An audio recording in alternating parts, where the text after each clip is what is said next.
नमस्कार दोस्तों, आज हम बात करेंगे राहुल गांधी की और ये वीडियो ओनली इंटरटेनमेंट पर्पज के लिए है, तो प्लीज इसे दिल और दिमाग पर ना लेकर कहीं और ले। और अगर आप राहुल भक्त हैं तो आपको इस वीडियो को पचाने में दिक्कत हो सकती है, तो कृपया अपने पास इनो लेकर बैठे जो 6 सेकंड में काम शुरू कर देता है। तो चलिए शुरू करते हैं। भाई और बहनों, मेरा नाम राहुल सावरकर नहीं है, मेरा नाम राहुल गांधी है।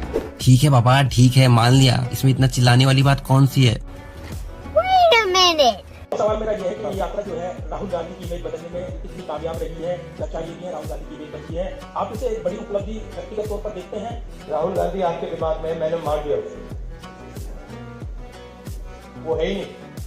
अरे ये कौन सी बात हुई भला? अभी चिल्ला चिल्ला कर बोल रहे थे मेरा नाम राहुल गांधी है, मेरा नाम राहुल गांधी है, और जब सामने से क्वेश्चंस आए तो जिस नाम को लास्ट 50 सालों से ढो रहे हैं उसे ही मार डाला। लग रहा है विनोद, कैसे बात को घुमाया जाता है। 52 साल हो गए, मेरे पास घर नहीं, आज तक घर नहीं।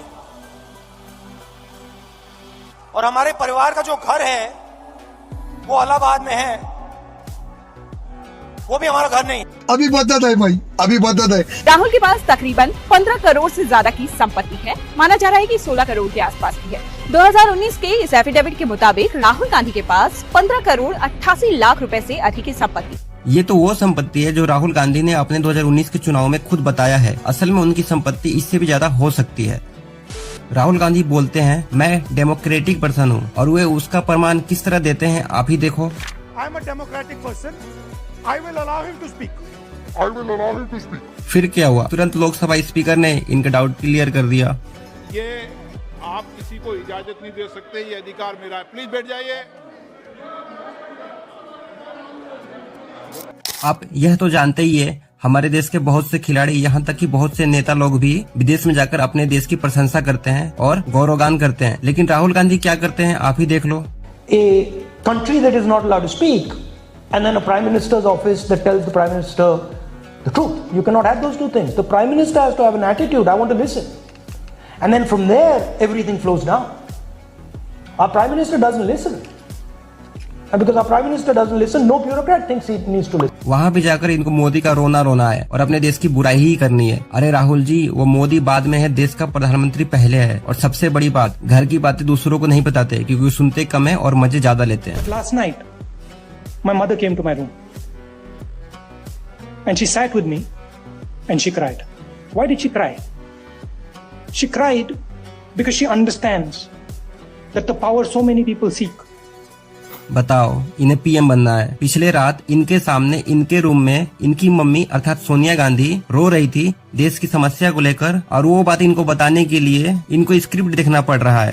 हाँ, स्क्रिप्ट की जरूरत भला हो भी क्यों ना, क्योंकि राहुल गांधी तो अपने ही प्लान्ड इंटरव्यू में कुछ बोल नहीं पाते, जहाँ इनको ये भी पता होता है कि इंटरव्यूअर कौन होने वाला है। How you envision the compact between violence and non-violence in Indian society?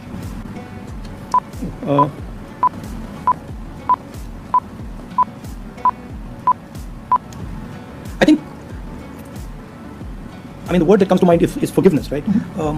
It's not precisely the most accurate. It's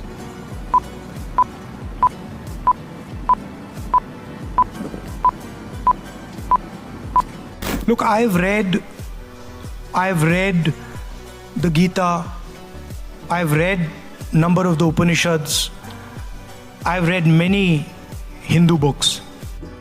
अच्छा, राहुल गांधी को चित्रकूट के धार्मिक महत्व के बारे में चित्रकूट पहुंचकर ही पता चला। चित्रकूट की महिमा का वर्णन उन्होंने पूछा तो किया गया। भगवान राम के बारे में उनको बताया गया। भगवान यहाँ कितने वर्षों तक चित्रकूट में रहे, निवास किया, उनको बताया गया। और ये भी देखो, मैंने कहा अगर आप पुनर्जन्म में बिलीव नहीं करते हो तो फिर आप राम में कैसे बिलीव कर सकते हो? बताओ, जो बंदा गीता, उपनिषद और बहुत से हिंदू धर्म की बुक पढ़ चुका है वो ऐसी बात कर रहा है। और इसके साथ ही जब इनसे राम मंदिर पर पूछा गया तो ये कुछ इस तरह बोले।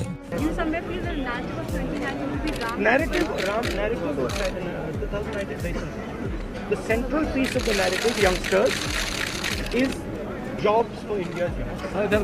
अरे राहुल जी, माना रोजगार आपका सेंट्रल एजेंडा है, इसका मतलब ये थोड़े हुआ कि आप भगवान राम को ही साइड कर दोगे। अगर इसकी जगह आप ये बोलते कि हम भगवान राम के साथ चलते हुए देश में रोजगार और इंफ्रास्ट्रक्चर पर काम करेंगे तो ज्यादा बढ़िया होता। खैर, ये चीज तो आपने अक्सर कांग्रेस पार्टी को जवानों और किसानों की बात करते हुए सुना होगा, तो उसकी भी एक झलक आप देख लो।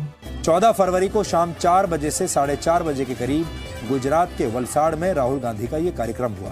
इसी दिन दोपहर 3:15 पर पुलवामा का आतंकवादी हमला हुआ था, लेकिन राहुल गांधी ने अपना ये कार्यक्रम रद्द नहीं किया, बल्कि वो इस रंगारंग कार्यक्रम में व्यस्त रहे। देश के 40 जवान। ये तो ही 14 फरवरी की बात। अब जब 15 फरवरी को क्या हुआ, ये भी देख लो।